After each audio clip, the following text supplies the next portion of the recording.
The Islamic Society of North America held their annual convention recently in Detroit, Michigan. In this portion, a discussion on challenges in the Muslim American community. It's an hour and 25 minutes. Assalamu alaikum. All right, everyone hear me? Good. I have nothing interesting to say beyond that. Assalamu alaikum. Welcome to Generation Rise. My name is Harun Mughal. I am the moderator, or as I've been described, the instigator. My job is to get the conversation going. We have a very distinguished panel here. What I'm going to try to do is basically let each of them speak as much as possible. And if the conversation dies down, your questions will be brought up to me. And then I'll filter them for the most interesting, provocative, funniest, and strangest. Feel free to throw anything in there just to kind of keep them on their toes. Is there something you've always wanted to know about Imam Mansoor, or for example, Mehdi? Now is your chance to ask that question, because I will make sure to read it out loud. Yeah. So, how's everyone doing? Good. It took me 2 hours to get here from the airport, which is as long as it took me to fly here. So that is Generation Rise on an American scale. The purpose of tonight's conversation is to basically talk about the issues, dilemmas, opportunities, and challenges that are facing Muslim communities going forward. And so what I'm going to do basically is start the conversation off by introducing Mehdi right here to my left, who many of you may have seen or heard. Mehdi is the political director of Huffington Post UK. He's a columnist for the New Statesman magazine and the presenter of Head to Head on Al Jazeera English. If you have not seen it, you definitely should. He is a biographer of British opposition leader Ed Miliband and has published an electronic book on the financial crisis. In 2012, in the Guardian newspaper, Mehdi wrote, "The British Muslim community has had a tortured relationship with politicians in recent years. That it has become a cliche to say that young British Muslims are alienated, estranged, and marginalized from the political process doesn't make it any less true. Muslims are woefully underrepresented in political life. The number of Muslim members of parliament in the UK, for instance, stands at 8 out of 650.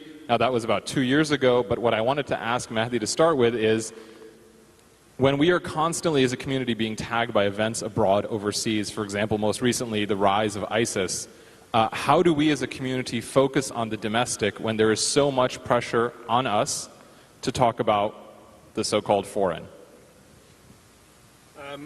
Assalamu alaikum, everyone. Lovely to be here in Detroit. Thank you very much, Harun, for that very kind introduction. Lovely to be on such a distinguished panel. In answer to your not provocative question at all, I would say, what a way to start. I'll start by berating my fellow Muslims. No, look, my view is very clear. I don't think we should force a choice when it comes to discussing issues that matter. And what's interesting is we have this ISNA 3-day event. I'm looking at the program. Those of you who have looked at your programs, shall I get closer? Okay. I won't start again. Look, I don't think we should have to choose between foreign subjects and domestic subjects. If you look at your program, you'll see ISNA's put together an amazing range of panel events over the next couple of days. I want to go to all of them, but obviously you can't. And there's so many issues that we can cover, should cover, have the ability and intellect to cover, have the expertise within our community to cover. And I just don't buy this false choice that so many people in our communities, both in the UK where I live, in Europe, and here in North America, which is, well, you know, we've got to have this debate about Gaza and nothing else, or about Iraq and nothing else. We've got to go on the media only to talk about ISIS and terrorism and radicalization. Look, take it from me, I'm a journalist who happens to be a Muslim. I can assure you, when I started out, the only thing people wanted to talk to me about were these issues, not just domestic versus foreign, but Islamic issues in general. And now, you know, I'm the guy who then went and wrote, as you said, I wrote a biography of the leader of the opposition, Ed Miliband. People are like, why'd you write a book about him? He's not going to be Prime Minister. Well, we'll see next year. But separately, I kind of, you know, the first book I was going to write was not going to be a book about Islam because it's so easy to get pigeonholed.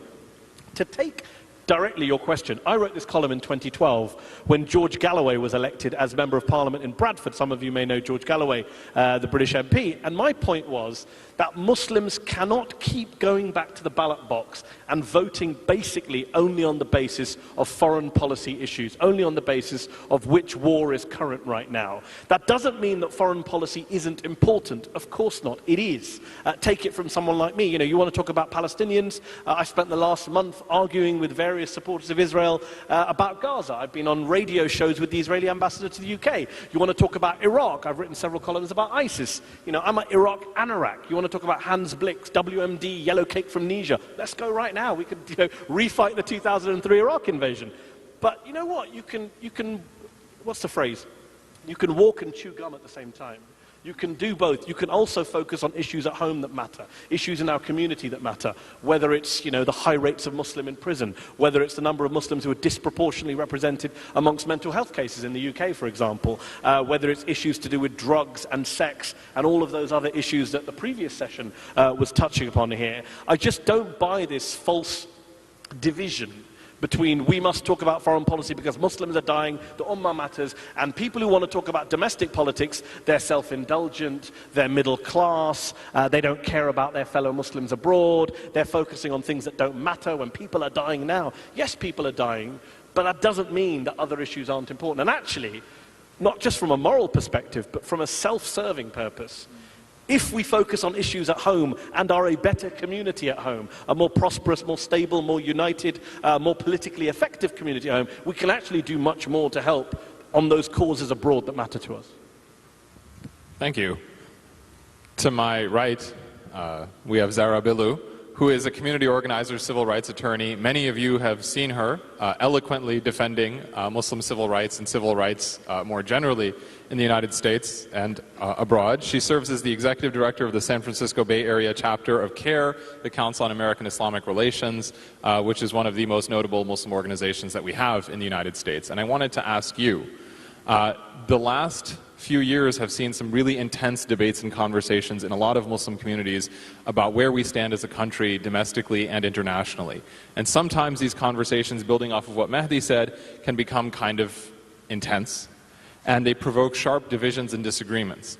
Now, there's nothing to say that we as a community have to agree on where we stand, but how do we deal with the divisions in our community that are inevitably going to keep coming up as these conversations, especially involving Muslims, become more and more pointed, more heated?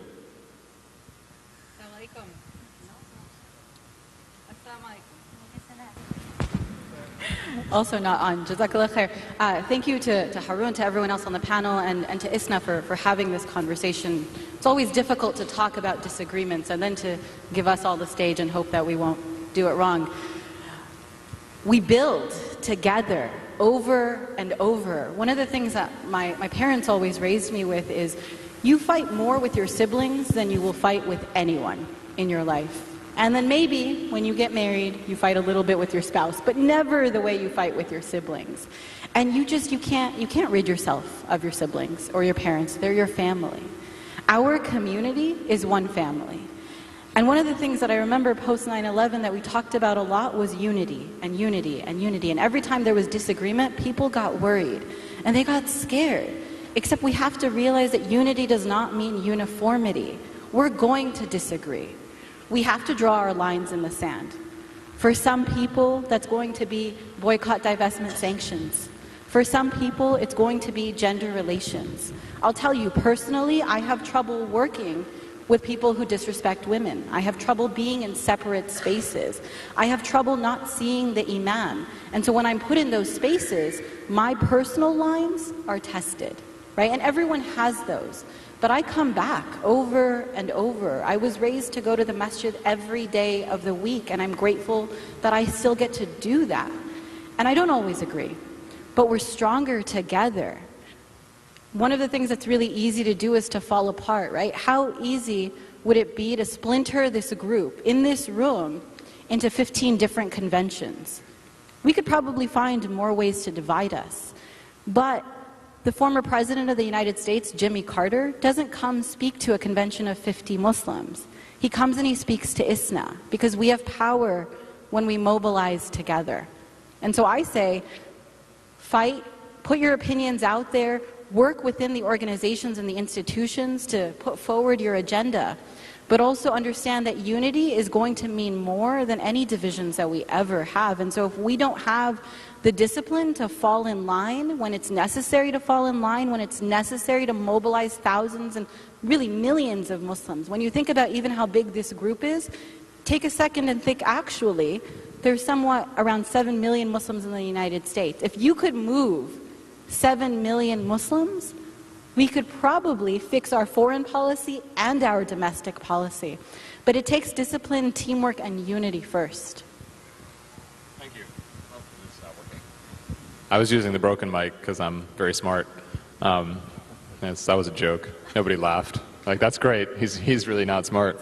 It's still very early, right? You know, was it the long cab ride? Nothing, man. I'm getting nothing here. It's really terrible. I'm so sorry. I feel really bad. You know, it's bad enough I'm not a doctor. So there's nothing wrong if you're not a doctor. Your kids can pay for school themselves. It's true. So on my far right, Imam Mansoor Sabree, who I believe we met the first time in West Virginia. In West Virginia, which is not where I expected to meet. The resident Imam, a community activist of the largest African-American Muslim community in the United States. He's based in Atlanta, Georgia area. If you don't know him, you should know him. And I wanted to ask you, we have a lot of big conversations, but you're the Imam of a very large, very significant, very historic community. What are the issues you see on the ground? What are the conversations you think we should be having up here? Bismillah. Assalamu alaikum. Again, it's an honor to be here on stage with this distinguished panel and discussing some very heavy issues, big topics. And just to briefly comment on what has been said, I think for me personally and for a segment of the Muslim community, it's very difficult or challenging sometimes to speak about international affairs when our concerns are very domestic. I read a report recently done by an ISNA research group, Hassan Bagby, just noting that 36% of the Muslim community in America is made up of African Americans, those who converted over the first and second generation. Me personally, I'm a second generation Muslim. My parents converted my father in the late 60s, my mother in the 70s. And it's a large segment of people who are not necessarily over-concerned about global issues in the degree in which we have dialogue and conversation, so it's good to kind of have this mix. And so for us, it becomes staying balanced with engaging and understanding the global position and understanding the Muslim world and how it affects us with this shrinking table that we all sit at as human beings. But I always pose the question, when we have this large segment of Muslims in America who changed their religion, who converted, we should be asking what decision-making process took place? Why did they come to the fold of al-Islam and continue to kind of use that as a way to have meaningful dialogue and conversation as citizens of this country? Because as a faith, it's something that really engages all types of people. And the diversity that comes with al-Islam historically, within our seerah, within the formation of the first community in Medina, we have a replica of that here in America that's profound and unique, that's unseen throughout the world. And so just kind of calling on that strength and allowing for what we're going through as a people to kind of dictate what the top priorities are. I'm an Imam. That means that I get abused a lot. Used quite a bit, but as Imams, we put ourselves in that position to be servants to society. So when I think about really, just to kind of be brief with it, when I think about really why so many people chose al-Islam as their way, from the African American community in particular, it was because Islam presented a solution to a problem. And to be leaders in today's society, we have to think about it that way. What type of problem is in existence, and how can we pose a suitable, responsible solution for it? And by default, you become the one who's foremost. You become the one who's out front. You become the one who's leading. But it's not sitting back and having conversations about it, but it's really about being active. So a lot of the work we do is in community development and seeing the problems daily, seeing the issues that come in through the door from community members who are Muslim and even those who are just neighbors who need assistance. We begin to think about, as a Muslim, from our source, from the Quran, from the tradition of Prophet Muhammad sallallahu alaihi wasallam, how do we formulate new ideas and new solutions for current everyday problems? And that, believe me, brings new Muslims into the fold. And on my left here we have Maryam Amir. We actually shared a cab ride here, and I got to hear her speak quite eloquently and passionately about social justice and what's going on in the United States today. I'm sure everyone has seen and been, I think, dismayed, concerned, heartbroken, frustrated by what's happening in Ferguson and the larger patterns and trends it speaks to.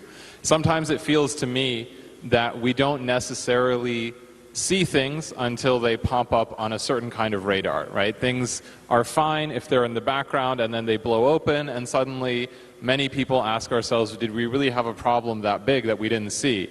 And Maryam is working towards her bachelor's in Islamic sciences through Al-Azhar University. So she's a scholar of Islam. She's, as I said, passionate about social justice. She's a hafiza, which means she's memorized the Quran, the Muslim scripture. And so I wanted to ask you, in the work that you do, what are the conversations that we're not having? Imam Mansoor spoke about how different communities have different attachments to Islam. And what I'm wondering conversely is, what are the things perhaps we're not talking about that could lead to the opposite? To people perhaps drifting away from the community or even from Islam itself? Okay, let me actually ask all of you a question. Raise your hand if you know someone who has dealt with depression in the Muslim community. Raise your hand. Everyone take a quick look around, see how many hands there are. Okay, hands down. Depression or isolation to the point of actually attempting suicide or cutting or other forms of self-harm. Raise your hand. Look around. That's a lot of people raising their hand. Hands down. How many of you know or have personally experienced racism in the Muslim community? Okay, look around. Look around. Hands down. As a woman, how many of you have felt like you don't have a space in the Muslim community? Don't raise your hand. Okay. As men, how many of you feel like you have issues that can't actually be addressed in the Muslim community? Okay. You can't raise your hand because you can't be addressed, so that was a trick question. Why did you raise your hand? Those are broad issues. But in our community, we deal with people who leave Islam completely, and it's not because Islam isn't this incredible religion. It's because our communities don't have relevant conversations about what people are actually going through. And some of these issues may start young, may start in a person's home life, but as you continue and deal with the type of segregation, the type of sexism, the racism, and a lot of the phobias that we have in our community, it causes people to start feeling inadequate as individuals. And it causes us to feel like we can't even be a part of a spiritual space that's supposed to help us feel closer to the one who created us. And when that connection is lost, it's very difficult for us to continue to feel passionate about issues that have to do with humanitarianism or political issues when we feel so broken. So one of the things that I've seen in the work that I've been doing in different communities is that people are so in pain, in so much pain, because, for example, a brother told me he's an African-American convert. He's been Muslim for almost 10 years. He told me that black is the wrong color to be in the Muslim community. Another young person, a high school student, came up to me after a lecture, and she told me that it was the first time in her life that she felt like God actually loved her. She thought that God hated her entire life because in her family, she's got problems.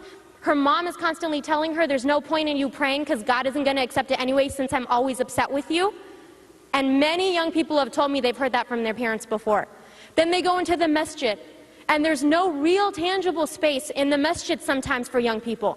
Then they go to school, and the people, for example, who embraced this sister were individuals who were very, very strongly involved with drugs, and she got involved with drugs, and eventually she attempted suicide. But why did that even happen? Because she was trying to fill a void that wasn't filled within our community. So one of the things that I think I appreciate about every individual here who do a lot of work for building the community is that they follow a particular example, and this is something that I think we need to keep in mind. Asma bint Umays, she was a female companion of the Prophet, peace be upon Prophet Muhammad. She converted to Islam, she migrated to Abyssinia, then migrated back to Medina. Now this is 7 years after the migration of the Prophet, peace be upon him. She's coming in late. How many of you guys are converts? Raise your hands. Hi. May God bless every single one of you and every single one of your family members. Ameen. How many of you came to Islam later on in life? Okay.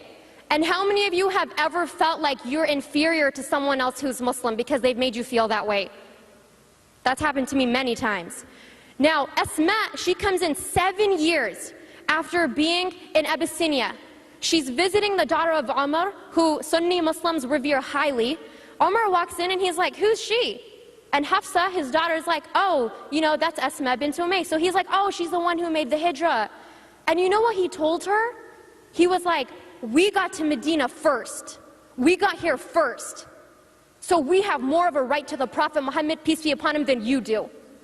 In other words, we're Sunnis, we're the majority of the Muslim community. We have more of a right to Muslim spaces than you do.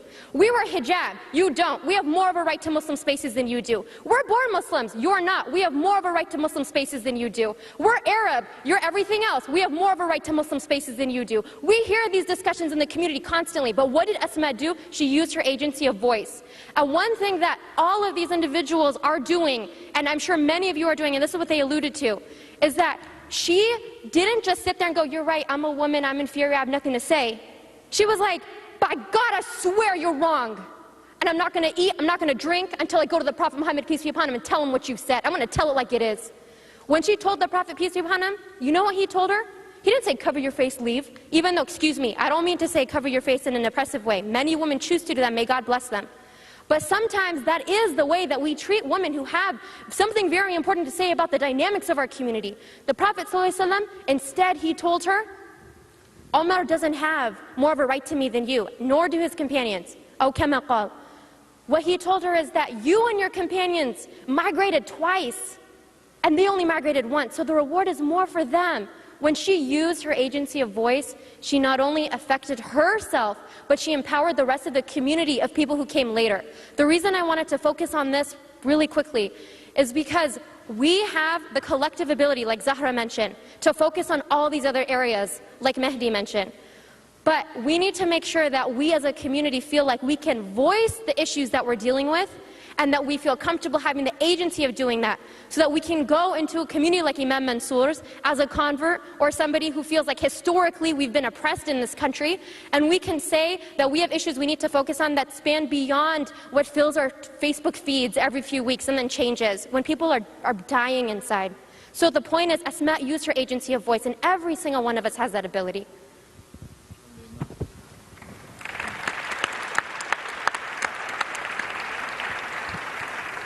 I just wanted to pick up on that, very spot on every word that you said, I agree with that. I just want to pick up on a couple of things. One is, I think, one of the reasons the behavior you identify, and feel free to disagree, is I think there's a lot of laziness in our community. Not just physically lazy, although we are physically lazy, and I include myself in that, but intellectually lazy. And I think we get to this point where we say, I used the phrase earlier, walking and chewing gum at the same time. This idea that, people, I'm sure many of you are listening right now, and you would have heard, as I did, such a passionate statement about depression and about self-harm. And a lot of you might say, well, we can't be everywhere at once, we can't all deal with these issues, I don't have the expertise, but I can go and protest about something that's happening abroad. And I think we are too comfortable.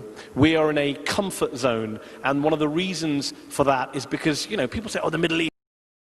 I think in our minds it's not complicated at all. I think there's an identifiable set of baddies, there's an identifiable set of solutions. We're on the side of the good guys, and therefore it's very easy to take a stance, speak out vocally, join groups, go on protests. And when there's more complicated or complex or nuanced or slightly less glamorous discussions to be had at home, or protests to take part in our universities or our workplaces or our community, then it's kind of like, well, I haven't got time. I went to that protest last week on Iraq or Gaza or whatever it was. I can't go on this protest about climate change or about housing or about education or healthcare. And it really bothers me, because that's laziness. There's no reason why we can't do more than one thing. We have plenty of time, which we choose to waste and abuse. And, I took part in a rally against austerity in 2011, a year after the British Conservative-led government came in and brought in unprecedented spending cuts. I took part in a rally. I was on stage at Hyde Park. 250,000 people marched against austerity in 2011 in the UK. And I'm not saying Muslims are only people who wear hijabs or beards, but I would take that as my rough indicator. Looking at the crowd, there were not many Muslim faces that I could see from my vantage point in Hyde Park. The same park where Muslims have gathered to protest against the invasion of Iraq, to protest against the Israeli bombing of Gaza, to protest against Danish cartoons of the Prophet. You draw a cartoon, Muslims will do a protest. But you're about to lose your job or your livelihood. You know, British Pakistani and British Bangladeshi communities are amongst the most deprived communities in the UK. They're some of the communities hardest hit by government economic policies, by austerity, by spending cuts. And yet, where are the Muslims on these struggles, on these battles at home which affect our daily lives and struggles? And one last point, just because I think Zahra said about, you were talking about siblings and about how you never fight with anyone as you do with a sibling. Here. Hope my sister's not watching. The problem with that analogy is that sometimes I look at our community, and again, feel free to disagree, I don't think we do behave as a family at all. I think there's very little evidence for that suggestion. Perhaps sections of the community do, but sections certainly don't. And I give the example of those of us who, and those of us on this platform, those of you here, who have taken an unpopular stance, who have taken a stance that the majority hasn't agreed with. I can only speak for myself, but we don't feel like a member of the family when you take that stance. You know, it doesn't matter how much credit you have in your bank account, doesn't matter how much good work you've done. There's a lot of suspicion in our community. There's a lot of lack of trust, which most families, of course, do have trust. No matter how bad your son or daughter is, you will always still give your life for them, you'll still trust them. And unfortunately, in our community, you know, you have this issue now. I'll give you one example from my own life. Here you go, let's make myself.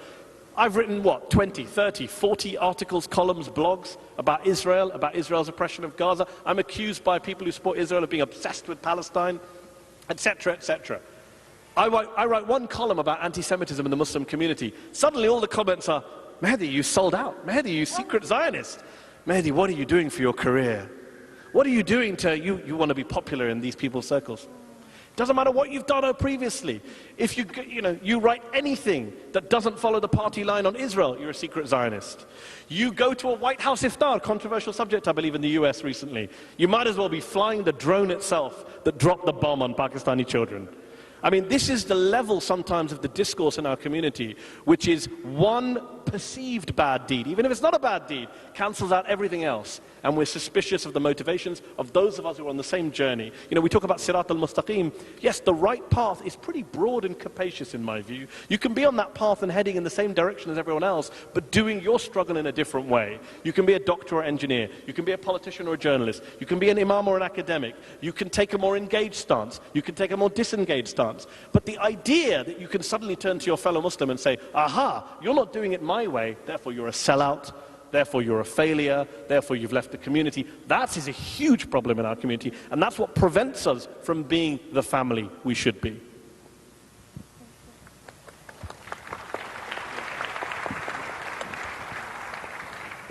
So I'm not personally attached to the example, so I don't mind that you attacked it. But I will say, families go to counseling, Mehdi. So if this isn't where we work it out, and not you and me, but like the community, like families go to counseling. They have fights. They don't invite people to weddings. Like they hash it out. They disagree, but they are still family. Those are bonds that can't be broken.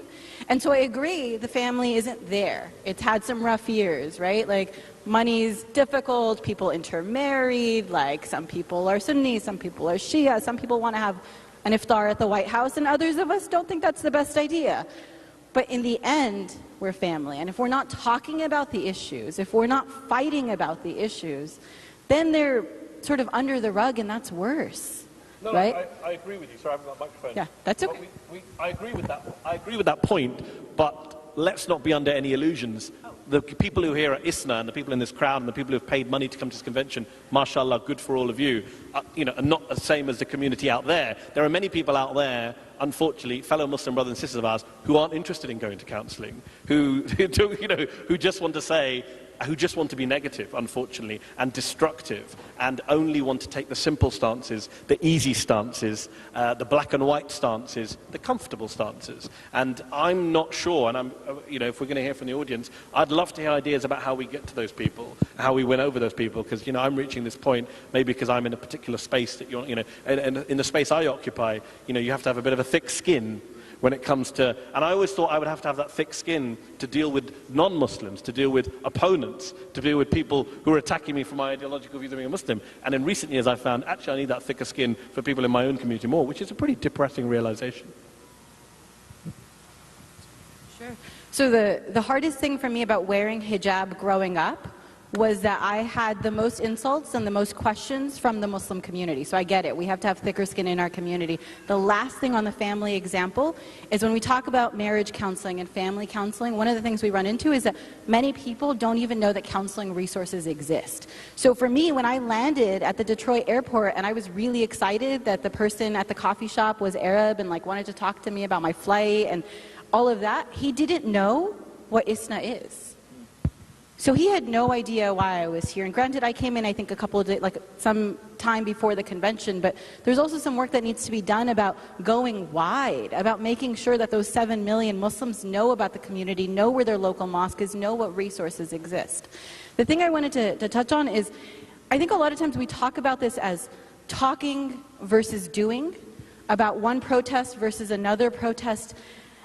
And I don't know that that works. It's got to be a lifestyle. So looking at, like using myself as an example, I don't know if the airline I flew in on had union staff. And I didn't check to see if the hotel staff at the place I'm staying are union. And I don't know if I tipped as generously as I could have when I had my food. And did I greet everyone with a smile, recognizing that I'm an ambassador of Islam when I'm out in the street? Do I care about what I'm buying? Did everyone download the Boycott app after the recent Gaza attack? Did anyone download it? The one that helps you figure out what you're buying? A few of you. How many of us are actually using it, right? So like, it's not just, did you go to a protest? One would argue that protests are just one method of achieving change, and alone, like any other method, are absolutely ineffective. So if that's all we're doing, then that's not enough. Talking is important too. One of the things that we said in the Bay Area when the recent attack happened in Gaza was that it's not enough to share it on Facebook or to talk to your family and friends about it, or even to hold a town hall about the issues at the mosque. You have to be talking to people at the grocery store, at work, at school about these issues and other issues. The other thing that I'll say is, it sounds really terrible to say, but there is a, as Mehdi said, a self-serving reason to care about the other issues. I could say that we should all agree that our religion calls us to work for justice, and that working for justice is itself an act of worship, and that issues of injustice are everywhere. You don't have to fly to Palestine or Pakistan or even the White House to find those. Those are in our own community. And so there is a religiously motivated reason to work for it. But Mehdi said this, and I think it's worth just reiterating over and over and over again, is that when we're working on other issues that affect other communities, sometimes not even our own, but I think there's a let's be real about what affects us, and things like poverty, things like the mortgage crisis, those things affect our community too. We're just not talking about it because those people can't afford to come to conventions, right? So whether it's an issue that affects me or doesn't, I have a religiously motivated reason to work on it. But I also have a selfish reason. All of the issues that I think I should care about, like Palestine, like the drones, like building a mosque, I'm going to be more effective at mobilizing allies for those issues, at garnering empathy for those issues if I was there. How many of us expect our neighbors to come to our mosque when we have an open house? A lot of us. If I send you an invitation to an open house at my mosque, I really want you to come. How many of us are willing to go to the synagogues, to the temples, to the churches, to say we're also here to stand with you? That it was even an issue about whether or not Muslims should stand for Ferguson is itself telling, right? That should have been an automatic thing for us to do.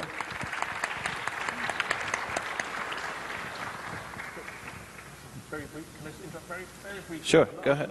Very briefly, before that point goes, so I'm not hogging the mic, I don't even have one. Very briefly, just to pick up on that, in the UK, there was an interfaith gathering between a local mosque and a synagogue where they had, people came and there were events, etc., and then it stopped. And I said to one of the organizers, why has it stopped? And he said, because the Jews always came to our mosque, but none of us would go to the synagogue. And that's what we do with interfaith events, unfortunately. We want it all for us, and for our benefits and our causes. Are we there for their causes? That's an absolutely superb point. Excellent. I think there's a lot of positive things happening in our community. and there are a lot of different people involved in different things. But our challenge is we try to capture all of it under the umbrella of this is the Muslim community, or this is the effort of this organization, etc., when we have to just live as human beings and get engaged in the things that matter to us. Sometimes when we live in a society that kind of chops us up into different segments of society, which religion you're part of, what race you're part of, what generation you're part of, we're falling victim to that same type of thinking and not understanding that everything that the human being does has to be called upon by his inner faith and belief that God has chosen you for this mission, for this purpose, for this idea, and that he's guiding you every day constantly, regardless of your gender, your race, your generation that you're a part of. Get involved where things matter. And that's how we have to kind of look at the life of the human being, is that when you get involved in something that matters, you're going to make a difference. And you should believe in making that difference. Ferguson was not a question for me. It's a civil rights issue. It's a human rights issue. And then as an African American, I saw it very close to home as a nephew issue or as a young brother issue that I see every day. You all don't live in the South of America. It's a little different than in the northern cities. And it's a real challenge. Race issues still exist, and they still matter. So where things matter, Muslims should be involved. Where things matter, Muslims should be involved. So I had a personal reflection on the flight over, largely because I don't actually fit on planes, so can't really sleep or relax. And I don't actually know how a plane flies if I can't stand up in it. I don't understand physics. That's why I'm here and don't have a real job. But, you know, one thing I was thinking about was, you know, here we are again going to war with Iraq. And it brought me back, as Mehdi pointed out, to 2003. And it was an interesting time in my life. And I promise it'll all make sense. 2003, I graduated from college. I thought I was going to go to law school. I went to law school, and I was unbelievably miserable. I absolutely detested and loathed law school. Nothing against lawyers, but it was not for me. And we all love law school. But in my blinkered view of the world, there were only two career options. Either you're a doctor or you're a lawyer. And it sounds ridiculous now, but this is what I honestly thought. And I thought to myself, if I don't become a doctor and I don't become a lawyer, I'm going to become nothing. Could be an accountant, yes, that's true. I didn't even know that option existed. Also, as previously said, I can't count either, so that wasn't an option. And I remember feeling very profoundly like a personal failure. And at the same time, I was kind of a street activist, right? Please don't look me up on Google before 2003. I was also a lot heavier. Doesn't make any sense. But, you know, we were organizing these protests against the Iraq War, and tens of thousands of people were coming out, and it appeared to have made absolutely no difference. Right? All those people came onto the streets and nothing happened. The war went ahead. It was a terrible idea, and it turned out to be even more of a terrible idea. The reason I'm bringing this up is because I want to ask each of you, how has failure in any respect shaped your life and your career? Because I think sometimes we have a discourse in a lot of communities, right, where we talk about achievements and success, and we don't talk about how we deal with when things don't go our way. And how sometimes, sort of as we heard, when things don't go our way, there are opportunities for us we don't see. And I wish, you know, when I was in that age bracket and point in my life, so to speak, that I had heard that there was perhaps value to not getting what I wanted and to seeing things not work out, because it showed me things about myself I didn't understand. So I wanted to start with Maryam and ask you, you know, what got you here? You know, what are the experiences that you wish you could share with people? And this is called Generation Rise, right? So what do we have to share with people out there? What do we wish they knew about us or knew about themselves? I came from a family where many of my family members converted to Islam. So when my parents were raising me, Islam was a part of my identity, but I didn't connect to that, and I didn't want to be that. So it wasn't until later on, when I started reading the Quran in the English translation, after a spiritual experience, that I actually started wanting to take on being Muslim, and I wanted to live it. that was so exciting, and I'm a very passionate person. I was the president of my student body council. I was involved with local politics. I was so excited about now sharing with everyone how awesome Muslim women are, since now I'm a real Muslim woman, because I identify as that. But the more that I learned about Islam and my super excitement to become a real understanding Muslim, I started doubting my faith because of what I learned about women's rights and roles. And I want to clarify what that means. I had individuals who thought that they knew religion tell me that women shouldn't do this, shouldn't do that, shouldn't be involved with this. Me up here, never. The way that I speak loudly, no. My personality entirely, I thought, was a test from God himself, because he was trying to see whether or not I could keep quiet when he's naturally made me this way. And that caused me to really doubt, is this really the religion that I want to be a part of? And I know many women have experienced that as well. One of the things that helped me through that, even though it was very painful and it took many years to get out of it, was that I started recognizing that the reason I felt this way was because sometimes in our communities, we put people in positions of power who are not educated and not able to be relevant to be there.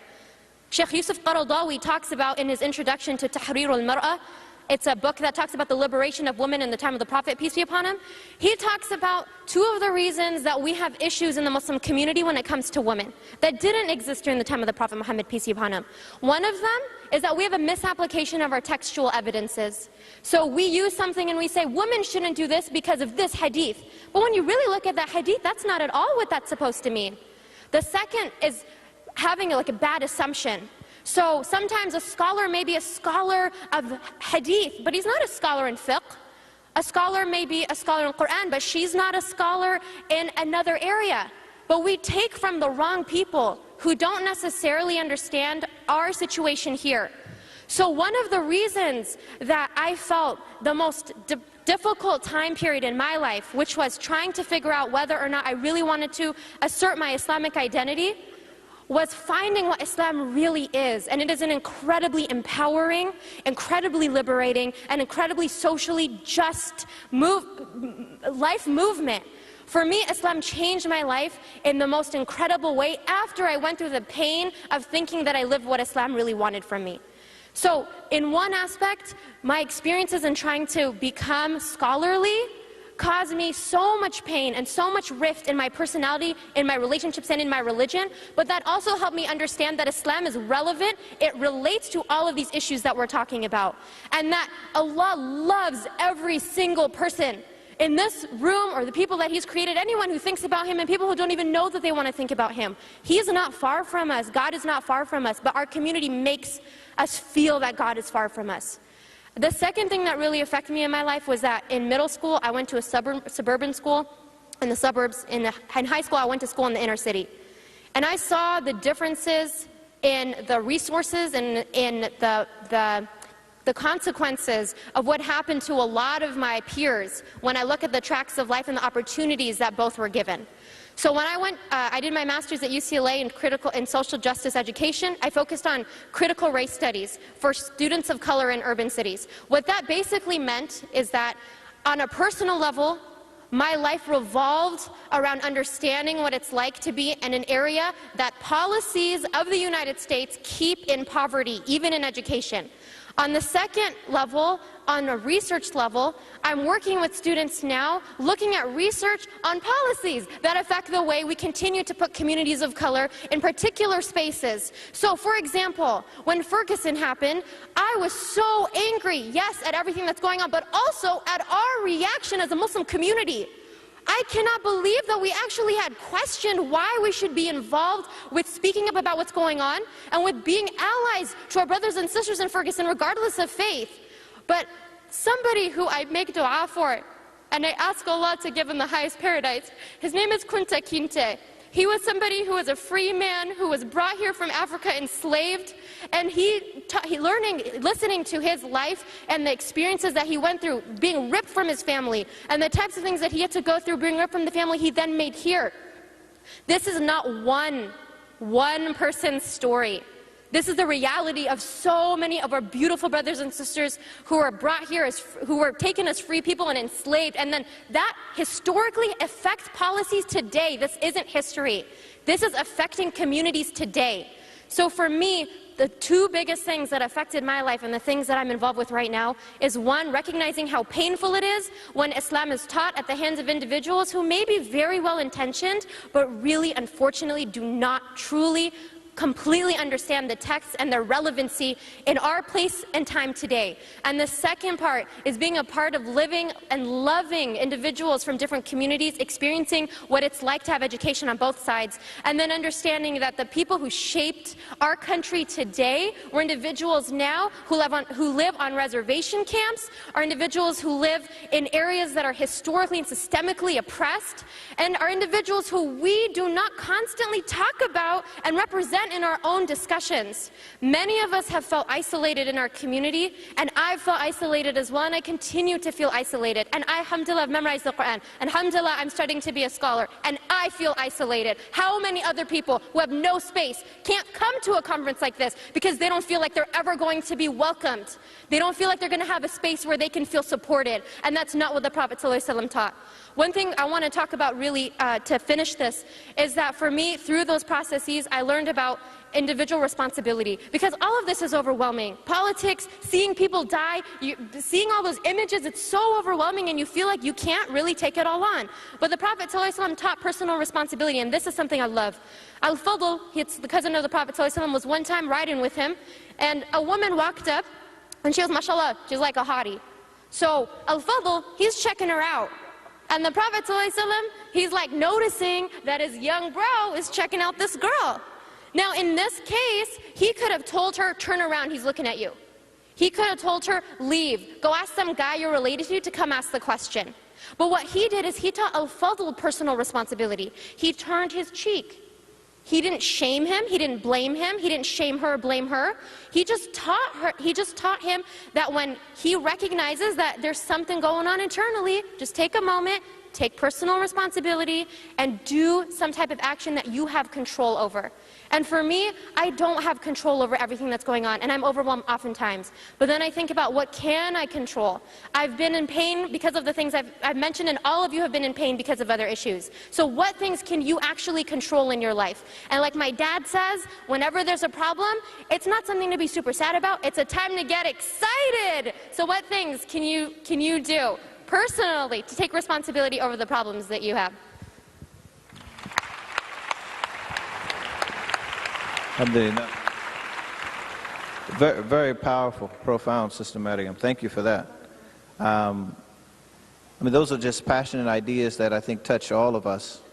And when I think about just those who've come before, we all have stories. We all have family stories. We have community stories. We have things that really touch us in terms of those who came before and really made the sacrifice for us to be here today. And I would have to say that when I look prophetically at the life of Prophet Muhammad sallallahu alaihi wasallam, I see someone driven to respond to his Lord regardless of the conditions or circumstances that will be brought on him. And I see that as she talked about Kunta Kinte, which is very historic for the African American community, tied to Alex Haley's history, great author and journalist here in the United States. He traced his family back to him being Muslim and surviving throughout all of the odds to remain faithful, to know that God is still in control regardless of the condition that you may be in. And I think that's profound. I think about four particular people I'm going to talk about too. One is Malcolm X, Al-Hajj Malik Shabazz. Raise your hand if you know who I'm talking about. You and millions of others throughout the world know this figure. And they know him because he stood for his principles. He stood for his beliefs. And something very profound that here in Atlanta, one of the secretaries at the masjid was Malcolm's secretary. She's a pioneer. May Allah preserve her. May Allah bless her. But one day I was talking with her and she shared a story with me. And just to be brief with it, I said, how was Malcolm beyond the rostrum? How was he outside of the public face? And she said, he was the most righteous man that I knew. He was a man who was consistent with his principles. And when I heard that, I think about the politicians, those who have to be before the microphone, those who have to speak for all, those who have to champion these causes. And are they the same behind closed doors? Are they ones who are charged with this belief, this faith, that says that God is watchful at all times, not just when the news comes on? And that are you consistent with your challenge? Are you consistent with how you respond to your challenge? And so that always touched me to really be a person of balance and judge myself as it relates to very serious issues that come about in the community. Usually when I work in interfaith circles, I get the question, am I Sunni? I get the question, am I Shia? As a convert, as an African American, which group will they place me in at that point? And my response is always, I'm a practical Muslim. I'm a Muslim. I look at the life that God prescribes for us through the Quran, and then I look at the life in which God sent as an example, Prophet Muhammad sallallahu alaihi wasallam, and extract those principles that will influence everyone's day in life. So when I think about the Muslim community in many instances, I really see a group of people who are culturally tied to a religion that has no full bearing on culture at all. That we're misinformed. We're not fully educated about the better way that I like to look at Prophet Muhammad's sunnah is thinking of the word uswa. And the uswa is a way. It doesn't look the same. It doesn't have the same characteristics of what type of clothing or what type of language or talk or cultural habits. It has a way of getting to truth, a way of getting to the heart of the matter, a way of seeing the problem to seeing the solution to a problem. And so the uswa of Prophet Muhammad sallallahu alaihi wasallam also touched the life of Muhammad Ali. Raise your hand if you know Muhammad Ali. You know, I've been to 8 different Muslim countries, 9 actually, and every time I arrive at the airport, I get the question of, after they see my passport with the eagle on it, they say, and they see my name, Mansoor, Sabree, Mansoor Hamdi ibn Sabree, they say, well, where are you really from?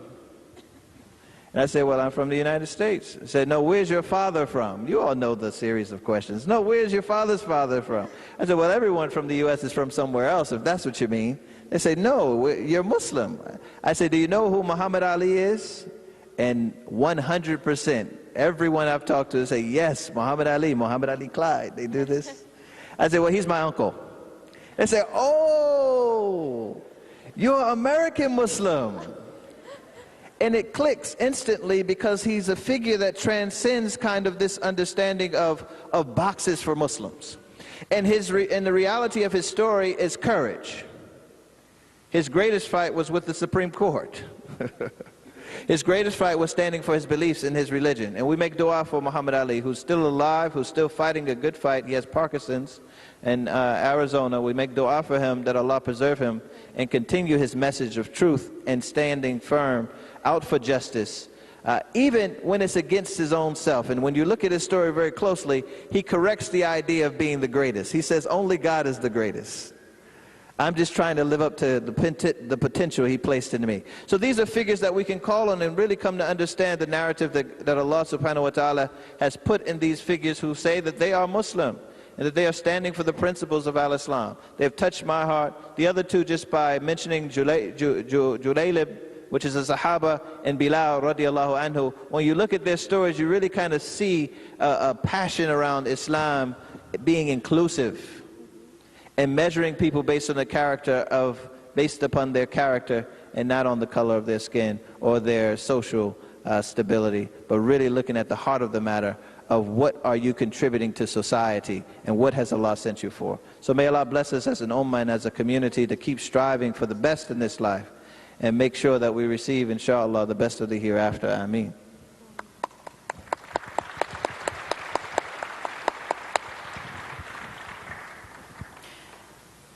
So I've struggled with this question about failures and challenges a lot, and I don't want to repeat what's been said, but there are 2 things that are coming to mind for me now. The first is, I try not to see failures as failures. I try to see them as tests from Allah and also opportunities. And that's true for whatever the test or opportunity is, that even the negative is an opportunity. It's an opportunity to make use of the resources. It's an opportunity to grow stronger. It's an opportunity to learn. And then the second thing that I don't know if it's been said yet is surrounding ourselves with the right people. Is that every test, whether it is how do we deal with international issues, how do we deal with depression, how do we deal with marital problems, any of those things, those are all addressed so well when we're surrounded by the right people. That means families and parents that have open and communicative relationships with their children. That means religious leaders who are qualified to be religious leaders, but also who are aware of their limitations. It means organizations that are strong and thriving and funded and resourced. And it means the right spouse and the right friends. Because those people will love you and help you no matter what you're going through. And when you fall and you're struggling, they're going to be there for you. And I think that a lot of times it's easy to say, oh, well, my family's hard on me, or my spouse is difficult, or my friend's this. We control those things. Maryam said she focuses on what she controls. I control who I spend time with. I control who I marry. I control where I work and what I do for a living. I control which protests I go to. That's all in my hands. And so I guess just those two quick things is the first is see failures and mistakes and challenges as opportunities, as tests from Allah, because He's paying attention to us, because He loves us. And then the second is make sure that you are with the right people, because those opportunities very easily can be turned around and be disasters if we're not surrounded by the right people, if we're not in the right places, and if we don't have access to the right resources.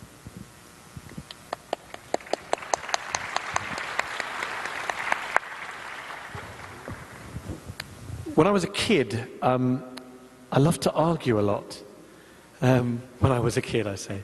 No, I really liked to argue when I was a kid. And I used to fight a lot.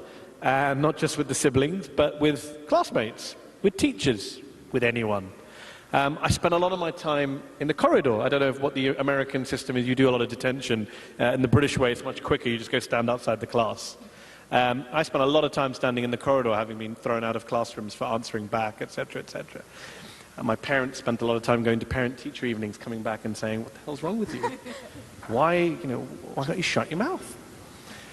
And interestingly, I now have a career based on running my mouth. Allah works in mysterious ways. And, I tell people this. I say, as a child, I would get in trouble for having arguments with people and not knowing when to start. Now people pay me to come on television and radio and argue with people. They'll even fly you business class to argue with people. And I think to myself, how lucky I am.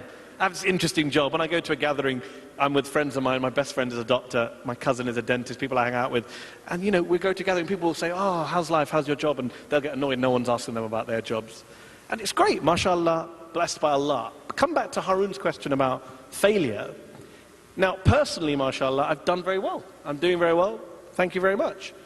But in terms of what I care about, what I write about, what I campaign about, I'm a total failure. Every issue that matters to me is a total failure.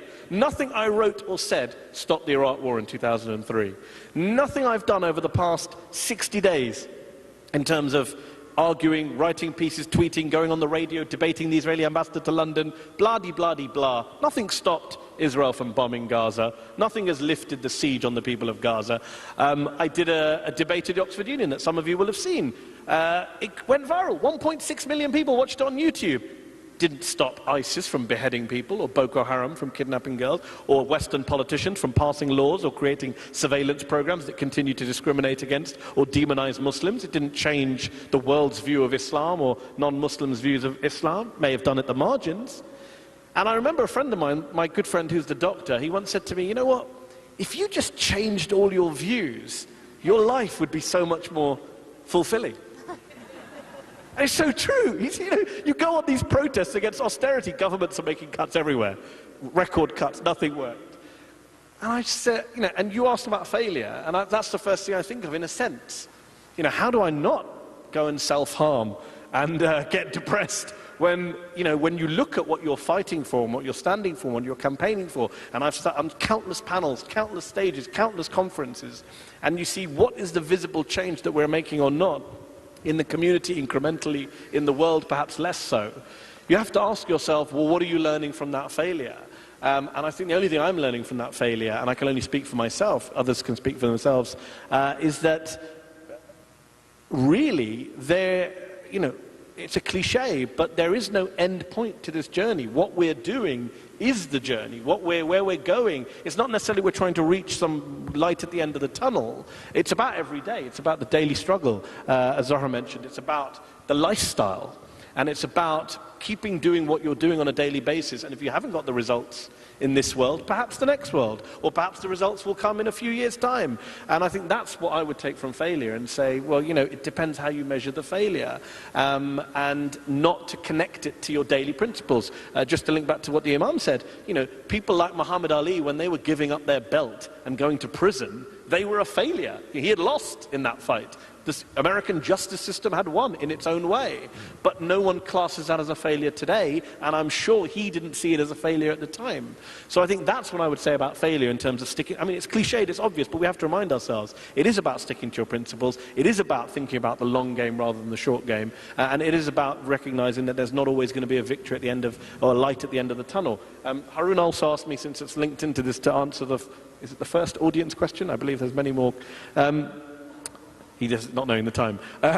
Somebody's asked to me, what are 3 steps we can take together to improve our domestic issues involvement over the next 10 years? I love that. 3 steps, 10 years. It's very, very organized. Someone there from a business school, I'm guessing, or a law school.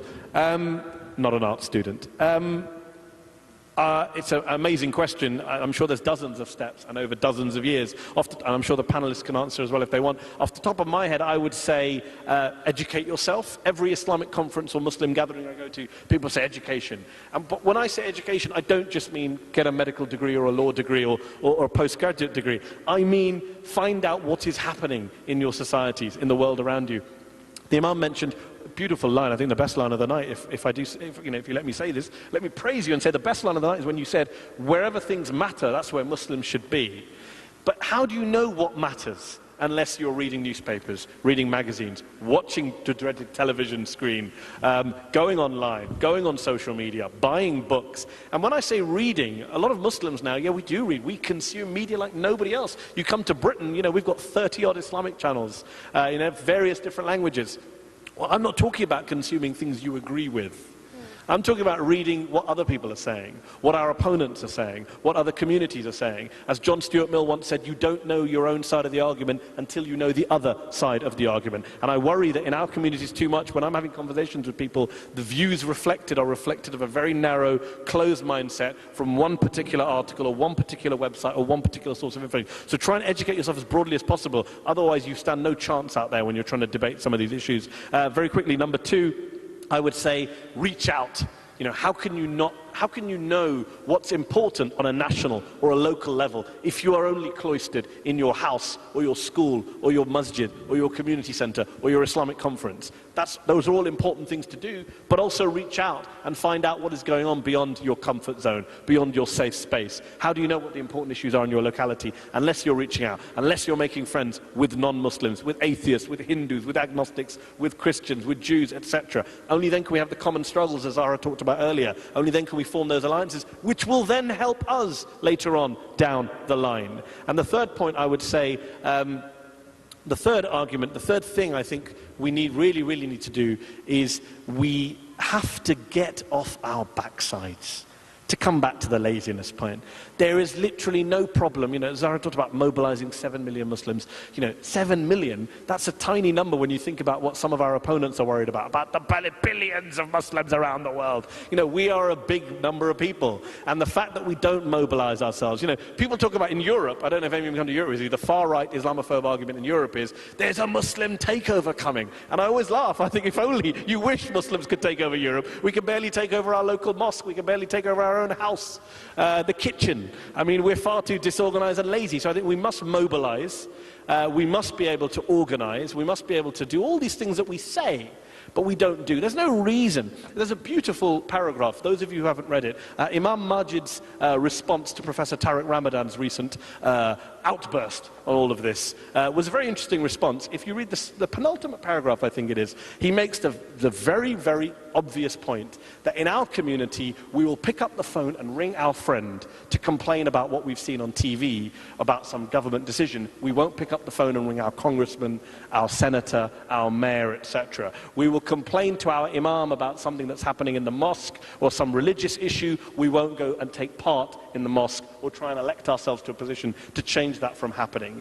We are backseat drivers, and the only way we can ever change any of this is to get into the front seat.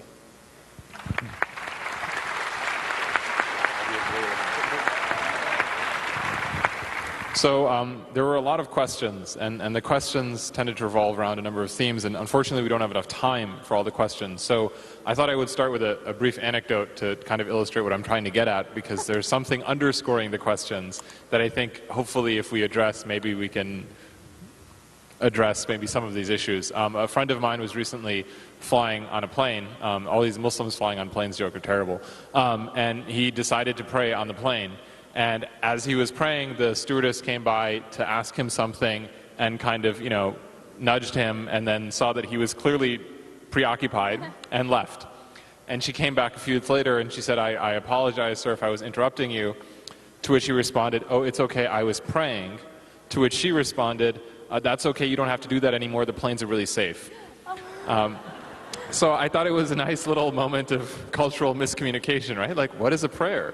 But the reason I say that is, some of the questions we're talking about, divides in the community, facing gender discrimination, facing pressures around career, lifestyle choices. And what I thought I would end with is that all of you are leaders in your fields. All of you have your finger on the pulse of something that, I myself do not and others here may not. So I wanted to ask you, what is one positive trend you see in our communities? Because we tend to just get bad news, right? Like, it's always, every time you see something about Islam on the news, you kind of have to take a deep breath because it's just going to kind of stink. What is something you've seen, whether it's your day-to-day life, whether it's big picture politics, whether it's economic, cultural, whatever it is, something you can share that you see that is happening right now that is positive? So, this will make sense. One of the things that you triggered for me earlier was 2003 and the Iraq War demonstrations. And I was in college, and I remember the feeling of defeat and ineffectiveness. And then Mehdi, I think, really touched on it. He said it's the journey, right? That this is the task. And I want to make clear, because I feel like there has been some touching on spirituality within everyone's comments, but similar to the way we talk about doing and talking, we also talk about doing and spirituality, sometimes as if they are separate things. And so most important, in terms of positivity, I think, is that we are starting to talk about it, that we are starting to talk about engagement. Just a couple of years ago, I remember I was meeting with an administrator at a university where they were having problems around Palestine organizing, because the students that were organizing for Palestine were being targeted, they were being silenced, there were groups from off campus targeting them. And we were going to send this advocacy letter from all the lawyers at the table, and one of the lawyers says, so where should we send it? Because we want to make sure you see it.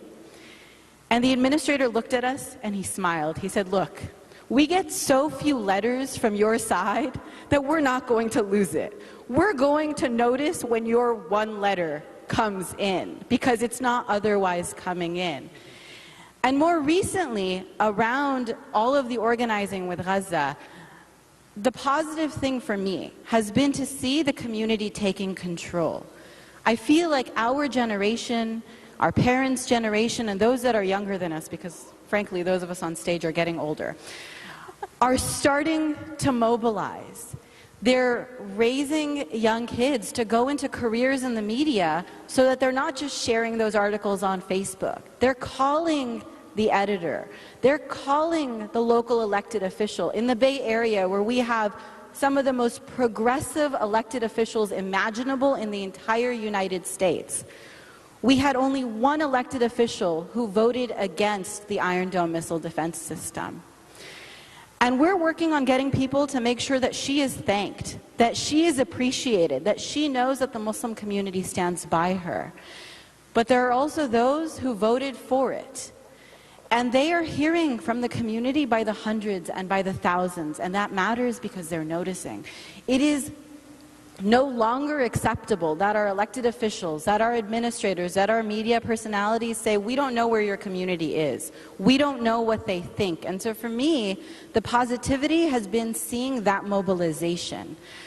You'd think I would want to end on a positive note, but I want to say that the concern I have when I see the mobilization that we all saw this summer, that we were all really excited about and really proud about, was how do we sustain it?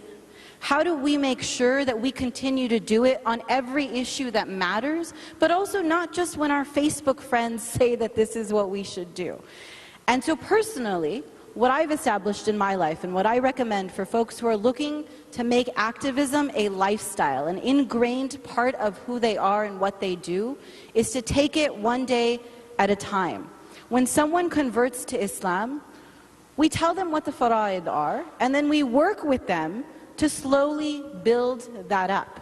But those of you that grew up in Pakistani households know that we don't pray 4 fard and 3 witr for Isha. We pray 17 rak'ah, right? 4 sunnah, 4 fard, 2 sunnah, 2 nafil, 3 witr, 2 nafil. And that's hard. And it takes a really long time. And you don't tell the new convert, all right, welcome to Islam, pray 17 rak'ah tomorrow. Because that's not sustainable. So the same thing is true for our activism. You cannot be at a Gaza protest every day. You cannot visit your elected officials every day. And you cannot drop every unjust and inhumane company overnight. So I quit Walmart. And it took some time, because for those that shop at Walmart, you know how hard it is to avoid Walmart. I quit Walmart. And then I said, okay, what's next? Nestle. And I'm still working on Nestle, because little did you know, they own everything. But it's one company at a time. And if I drop all of them tomorrow, that's going to last a day. In the same way that if we tell someone, pray 17 rak'ah tomorrow, that's not sustainable. And so take your excitement, your energy, everything that you learn this weekend, and make a commitment to make one change. And when you master that change, when you're so comfortable with it that you don't miss Nestle drumsticks, pick up something else. And maybe it's Coca-Cola, or maybe it's H&M or Walmart, but do it one step at a time, in the same way that after Ramadan, you add one piece of worship to your life until it's comfortable, and then you add the next. Jazakallah khair.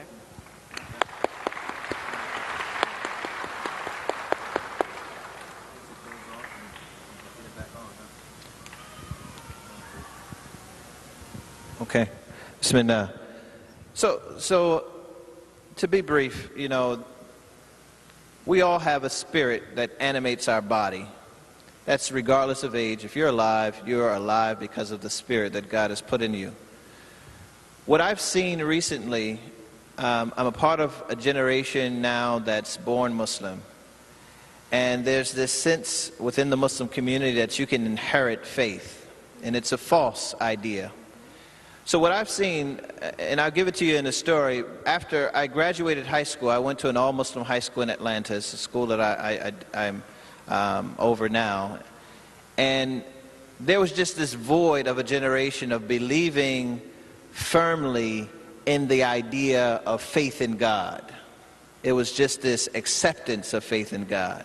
And so you see that come about when you believe faithfully that the God is real, then you know He's the all-seeing. You know that He's the all-knowing. You know that He's the all-wise. You have this attention with your relationship with Allah subhanahu wa ta'ala that helps govern your actions and behavior. So I say that to say that people went buck wild. They went to the far, far left of life, and they had this two-faced mentality towards the community, where they would be before the community as though they were Muslim. We're all experiencing it. I know it in the masajid. They had two faces, one before the community and one behind closed doors with friends, etc. And so I left the United States. I went and studied at the American University of Dubai, thinking that I would be in a cultural environment where Muslims would be Muslim. I was studying international business, would be concerned about matters of business world as well as international things, but still have this core faith belief globally. And to my shock, some of you all may not be shocked, but for me, living and sacrificing to be Muslim in America, and really kind of standing up for my faith, to be with Muslims that were Muslim for 10, 15 generations, for 1,000 years, to find that they don't make salat was just heart-dropping. That they don't make salat. That was heart-dropping. Maybe you understand, but for me it was devastating. That I've traveled 6,000 miles to be amongst people who don't believe in this religion with sincerity. And there was about 5 of us who made the Jummah Salat. And of course, in the Arab world, Friday is off. So this was an eye-opening, awakening for me that there's this void of spirituality in human beings that has to be corrected. There is a problem here. It's not being discussed, and it's global. It's not just amongst second-generation Muslims in the African-American community or in America who are coming into this, quote, inheritance. But this is a global thing of how the human being has to really take charge of his life and come back to faith.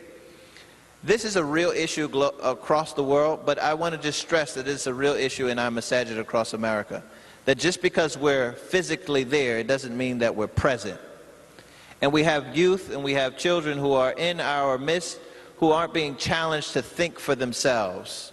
They're just being required to mimic and act as though they're Muslim. And it's unhealthy for their future life. What I've witnessed that is very positive today is this amazing return of young adults to the masjid. And they're coming back with life experiences that have redirected and changed their perspective to say that this way of life is perfect for me. And I want to be critically engaged, meaning thinking as I move through the growth in my spirituality, the practice of the religion of Al-Islam. I want to be thinking, I want to be engaged on the highest level so that I can continue to receive the benefits. And I'm seeing it every day, young Muslims coming into the masjid and being sincere for the first time about who they are and being open about their faith and their attention to their faith. And I think this is a wonderful occurrence. It is only by God that we become Muslim. هُوَ يَهْدِي مَن يَشَاءُ وَيُضِلُّ مَن يَشَاءُ. And we bear witness to that every day. May Allah guide us all and protect us always. Ameen. Assalamu alaikum.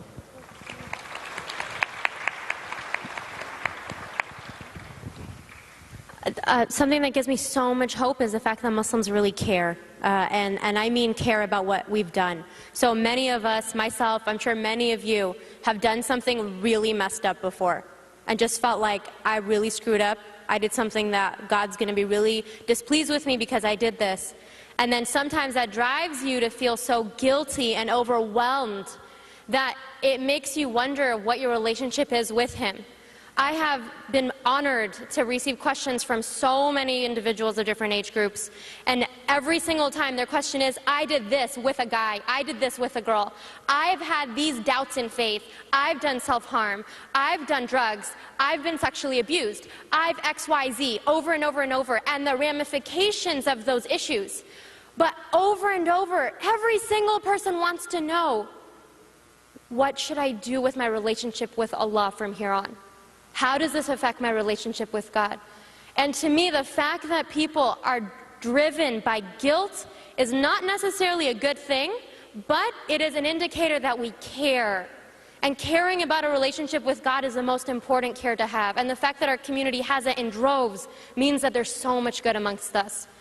In addition to that, one thing that I think slowly our community is learning is that we can't preach to people in a way that causes them to hate themselves. The doom and gloom khutbah. I would summarize this past year, probably the best summary that I can give to you of the Friday khutbah that I've been hearing is, y'all suck. And also, hell's real. It's so painful to hear that message when in reality the Quran tells us in the 25th chapter that those of us who make big mistakes, there's a verse that talks about huge sins, and then it says, except for those who repent, who believe, and who do righteous deeds. God will change, He will literally replace their bad deeds with good deeds.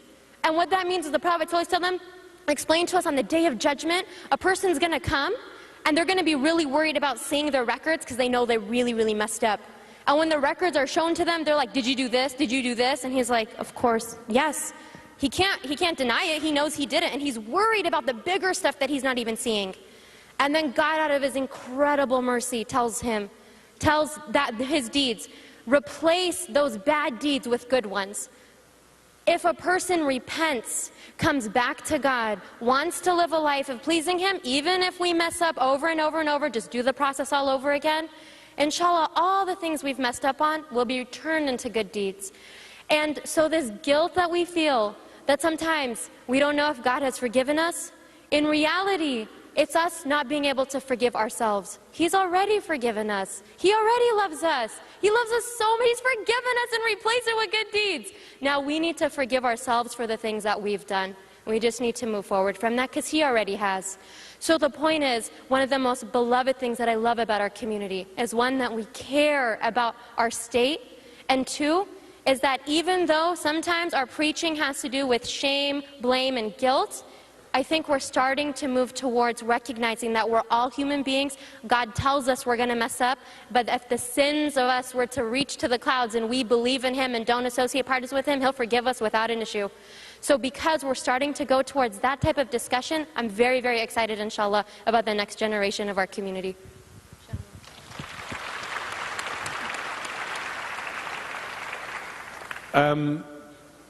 I didn't even realize this was supposed to be some kind of youth-oriented thing till I turned up. So when Zahra talks about our ages, I can't speak for anyone else on the panel, but I'm certainly not a representative of the youth.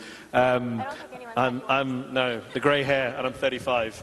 When I was a kid, we played outside. That's how old I am. There were lawns, indeed. So on that note, talking about the future, as someone who's in the middle, neither young nor old. To take your question about positivity and positiveness, I'm a very negative person. My wife will tell you that. I'm always, glass is always half empty. But let me be positive, and let me say this. What do you think is the number one, well not number one of the top criticisms that both Muslims and non-Muslims have about the Muslim community? I think it's fair to say leadership. I think for years, non-Muslims have said, oh, these Muslim communities, they're run by extremists, they're run by conservatives, they're run by people who don't want to integrate. And in our community, we've all complained about the various Uncle G's and others, self-appointed is a phrase that's only ever used in the Muslim community. I've never actually used it in a sentence to do with anything else other than Muslim community leaders. It's often used, self-appointed leader. In Britain, it's a big common criticism, that the Muslim community lacks leaders. The Muslim community has gone down all sorts of dead ends because of bad leadership. We don't have good people leading us. We don't have good people speaking on our behalf. And so if you're going to ask me to be positive, I give this example. After 9/11, I was a researcher for a TV company, for ITV, which is one of the main networks, like NBC here, ITV in the UK. And my boss said, well, go out, and your job, Mehdi, Muslim guy in the office, your job is to get some good Muslim leaders to come on and talk about terrorism. People who speak really good English and are really dynamic and are really this and that. And I said, they don't exist. Where am I supposed to find them? I can spend all day banging a phone. This is Britain 2001. If you look at what's happening in the British media now with British Muslims, if you look what's happening in the United States now, I think there are massive signs of positivity. Harun said earlier, when he introduced one of the questions, you're all leaders. I'm not the leader of anything. My leader is my wife. I don't lead anything. And I couldn't lead any, I'm the last person to lead anything. Very disorganized, very chaotic. If there's a fire, don't follow me. So let me just say, these three, however, we have an Imam, we have civil rights activists from CARE, we have a scholar and activist here. I would say, look at these three people on stage. I go to Muslim conferences across America now. It's my 5th one of 2014. I am absolutely inspired and energized by the people I meet. And sorry if I sound patronizing, but especially female leaders who I meet in our community, doing amazing things, picking fights with police commissioners to congressmen, to foreign governments. And I will say, you know what? I go back to the UK and say, I'm inspired. That's positive. Let's stop talking about the cliched example of the bad Muslim community leader. Let's look at some of the leaders and activists we have now, some of whom are on this stage, and say, you know what? We're in a good place right now. Thank you. Jazakumullah khair. Thank you very much, everyone, for an amazing panel, all your insights. Thank you for sticking around through it. Please give them another round. And, apologies if we kept you a little bit late. We're trying to be